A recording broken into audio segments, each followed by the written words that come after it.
Welcome to today's video. Today I'm going to teach you how to overcome and work through any anger, any judgment, any criticism that you have towards other people so that you can heal yourself and go out there and create the life that you want.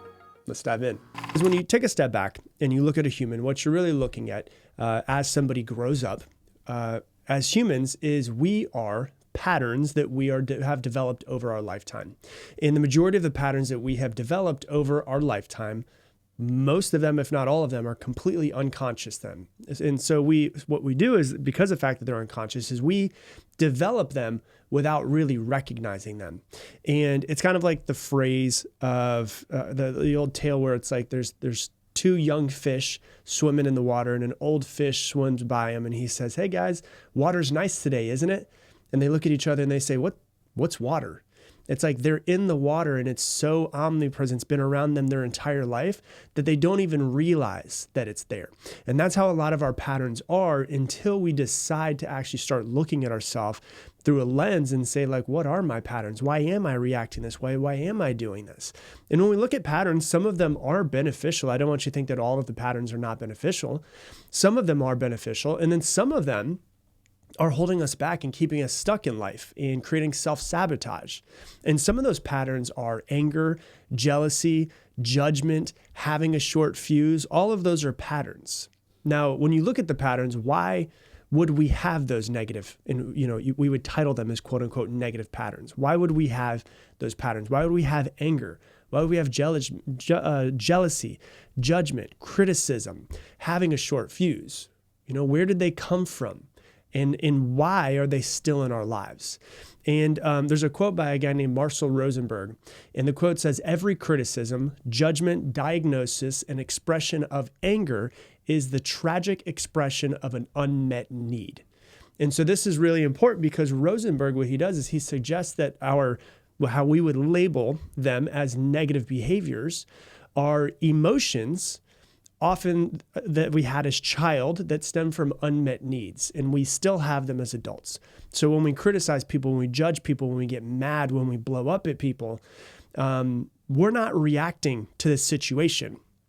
More than anything else, what we're doing is we're revealing an underlying need that is not being met in some sort of way. And so we're really going to dive deep into this. And I think that there's going to be a lot of people that are going to listen to this episode and really start to learn a lot about yourself. We're going to dive into your reactions. We're going to dive into your unmet needs. And we're going to see if we can start to identify any needs that are unmet for you and exactly how you can start working through them. And this will help you understand yourself, but also really help you understand other people as well. And so when you look at needs just in general, needs are universal as a human for everything. And we have needs from physical requirements, physical needs like food, water, shelter, clothing, physical safety. We have those types of needs. But we also have emotional needs such as love, respect, feeling like we belonged. And that is really emotional safety. And when these needs are really unmet, they tend to show up and manifest as negative emotions and behaviors. And if we can understand this connection, it really shows us a way to look at them and understand that it's not really the situation. What it is it's the unmet need behind it. And so it's like when you look at somebody who has anger, they blow up at a situation. The problem is not that anger. The problem is what caused all of that, right? So it's like anger is the symptom that you're seeing, but it's not the actual cause. And so when you look at unmet needs and you look at needs in general, probably the most famous version of needs is Maslow's hierarchy of needs, where it's basically, if you've never seen it, it's a pyramid. And at the bottom of the pyramid is the most important ones, which is physiological needs. And then from there, it goes up the pyramid and starts to go through your needs. So the first one, the most important for us, is our physiological needs. That's the basic necessities for survival: food, water, shelter, sleep. The next one up from that is safety needs: protection from physical and emotional harm, stability, security, order. And this would be like your personal safety, financial security, your health, your well-being. The next level up from that would be love and belonging needs. And so that would be like relationships, affection, being part of a group or community, romantic attachments, all of that type of stuff. The next level up from that would be emotional needs. And this would be the need for your self-esteem, your respect for yourself, your respect from others that you're getting. It could be achievement, it could be status, it could be recognition, feeling of accomplishment, all of that. And then the last level, and the top level, is what he calls self-actualization needs, which is the need to realize one's full potential in order to achieve personal growth and fulfillment. And so it could be like creative activities, solving problems, seeking personal growth, building a business that changes the world or helps other people. And all of those would be the Maslow's hierarchy of needs. And so when you look at early childhood development, I mean, this part is going to be huge for a lot of you to really understand yourself, but really start to understand other people who are in your lives that you come across. If you listen to this podcast long enough, you know I almost always go back to childhood development because majority of our patterns come from childhood development. And the development of unmet needs and their expression begins in early childhood. You know, as children, we rely on caregivers to meet our physical and emotional needs. And when these needs are met consistently, children develop a sense of security. They develop a sense of trust. But if they are unmet or if they're inconsistent, children develop behaviors that are aimed at drawing attention for those specific needs. So a child who feels neglected might start to act out to get attention from their parents. And this is really, really, really, really important. And this took me over 30 years to really understand. Most people listening to this podcast had their physical needs met by parents. You know, there are some people who didn't have food and shelter and stability that are listening right now. But I would say the vast majority, probably over 90%, you didn't have a whole lot of, like, it wasn't like you didn't have a house to live in. It wasn't like you weren't fed. It wasn't like you didn't have water. It's not like you didn't have housing. Sometimes, you know, some people out there did not have those things. But the majority of people listening had your physical needs met by parents. But many, many, many people don't get all of their emotional needs met from their parents. And, you know, like for me, I remember one time I went to a therapist, probably when I was about 29, 30 years old. And I told him my whole life story, and he said, "You were neglected." And I was like, "No, I wasn't. I wasn't neglected. Like, I had everything I needed. I never felt like I wasn't going to be fed." And he said, "No, because of the fact that your father wasn't there, you were emotionally neglected from him not showing up in many different ways." And I was like, holy shit. I didn't even know emotional neglect was something that I could have. And I started working through those things. And so, you know, I see this from a lot of people who I've worked with over the last 19 years is they were not physically neglected by their parents, but a lot of people unconsciously, parents, it really emotionally neglected them. They didn't feel safe around their parents. They didn't feel fully loved around their parents. They felt like they had to perform in order to get their parents' love. And I want you to understand that this is not me shitting on anybody's parents. That's not something I ever want to do. But everyone's parents did the best they could with what they had, but they learned from their parents. And a lot of us, our grandparents, our great-grandparents, were just trying to survive physically in order to get by. And so, like, when I think about, my grandma told me her stories of when they went through the Great Depression, how they were just trying to survive and feed. Like, her parents were trying to feed their family. And so when you're just trying to survive, a lot of times there's emotional neglect that comes from that. And so when physical safety is the most important thing, emotional safety isn't always there. And so it kind of goes down the line of, I think it's going to take a few more generations before, hopefully, if technology doesn't get too insane and get in the way, for people to actually really start to feel emotional stability all of the time from their parents. And so if you're a parent, one of the most important things that I can tell you is to work on making sure that your children feel emotionally secure, right? You need to work on yourself. You need to work on your own emotional stability.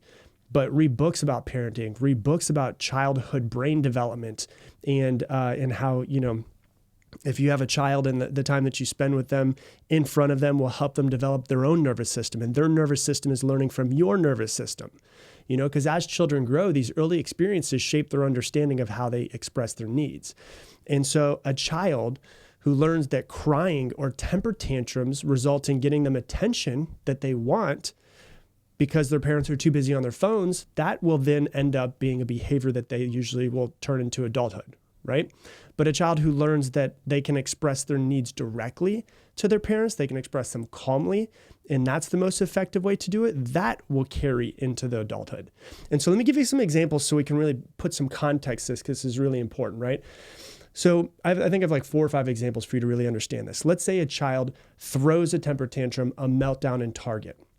And when you look at that, the first question you need to ask yourself is, what is the unmet need? A lot of times that is a child wanting attention from their parents in some sort of way. Maybe they feel unsafe in a place they've never been before, and that need that they need is safety. They need their parents to pick them up and make them feel safe. Maybe the child is tired, and that need that they have is sleep. Maybe they're hungry, and the need that they have is to eat. Right? So when you see something happening like that, which is what we would call a quote unquote negative emotion, like the temper tantrum or blowing up, whatever it might be, the real question is, what is the unmet need at this moment? If you see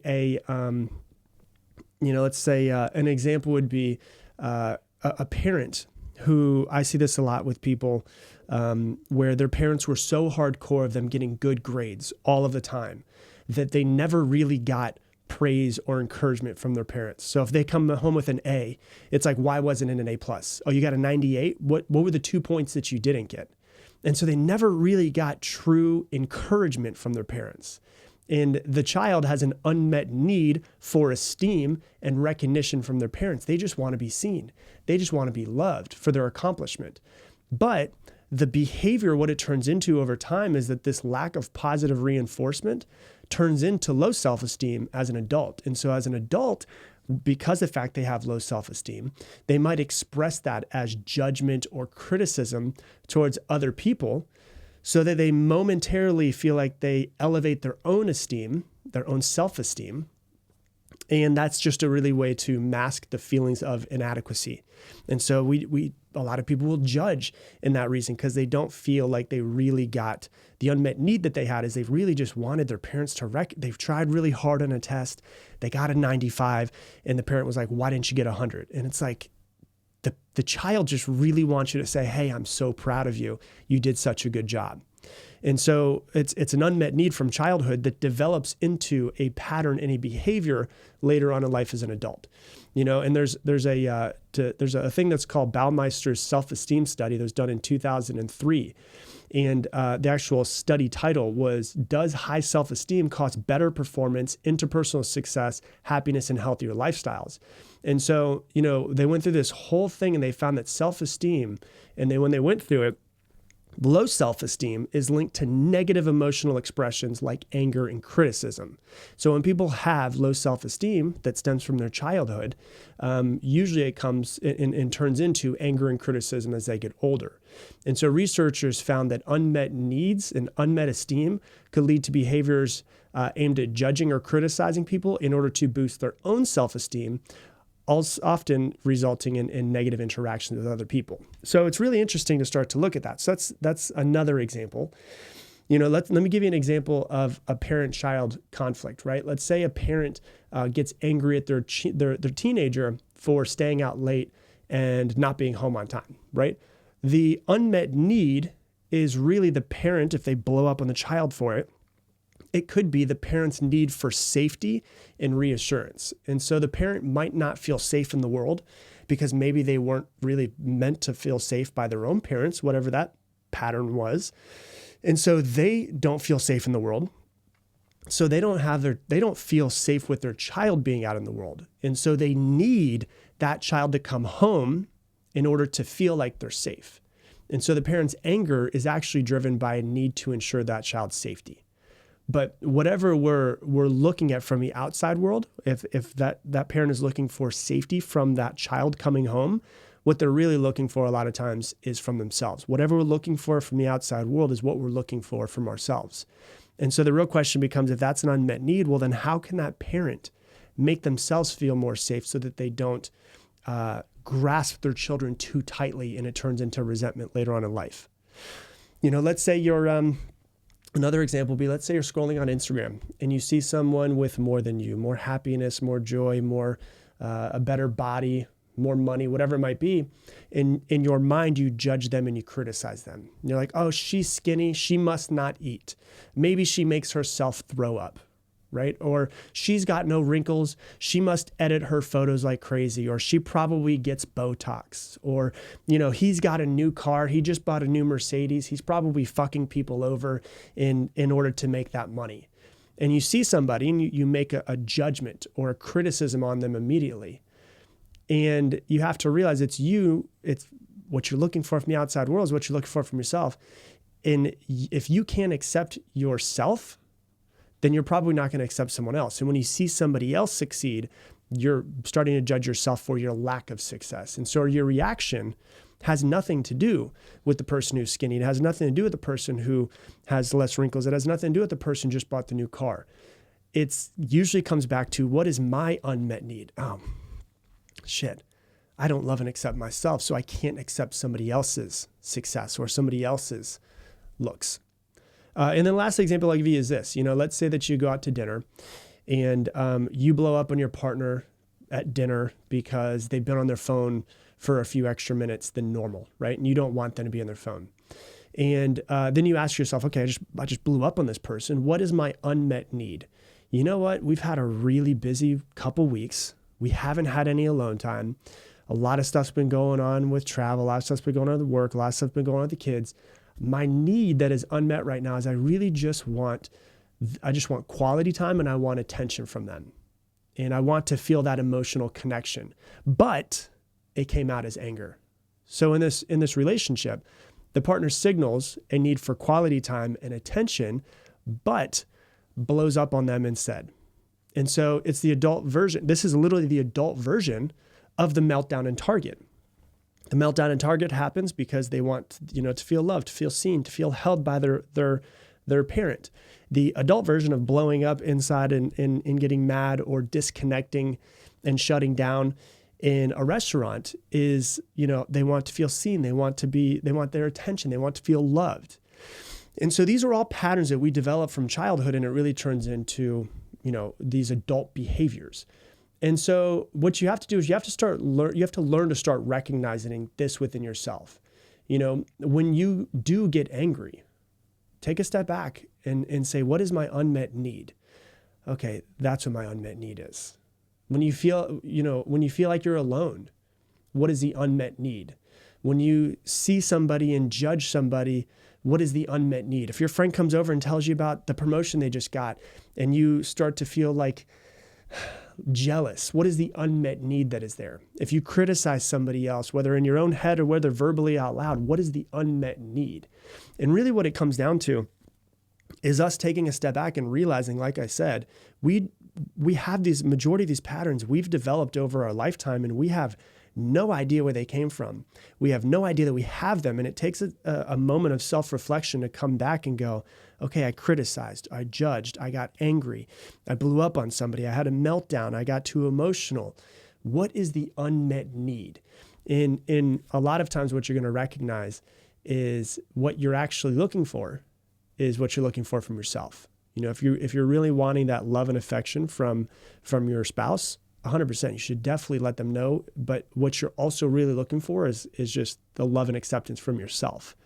And so you really have to have a moment of self-reflection and find out what's going on. And then what you do is you actually just start noticing your patterns, start noticing when this happens, and start really understanding that, if I'm being truthful, is the majority of people can't give you the need that you want. If you're looking for, emotional safety, if you're looking for physical safety, if you're looking for all of that, those usually come from you before they come from anywhere in the outside world. And so it's recognizing your own unmet needs. And then once you can recognize it in yourself, you can start to recognize it in other people. Like I've said in this podcast many times, I've been doing this now for 19 years. I've been working with people. Half of my life I've been working with people. And it is really hard not to have a lot of empathy for people when you start to hear people's stories, because every adult is just an unhealed child that's in an adult's body. And when you see a guy who's blowing up and he's an asshole, yeah, he is an asshole. He is being an asshole. And we would categorize him as that. But that's also just a little child that didn't get love and affection from his dad, or he is lashing out because his dad lashed out. And so you really start to understand other people a whole lot more once you start to understand yourself as well. And so when you see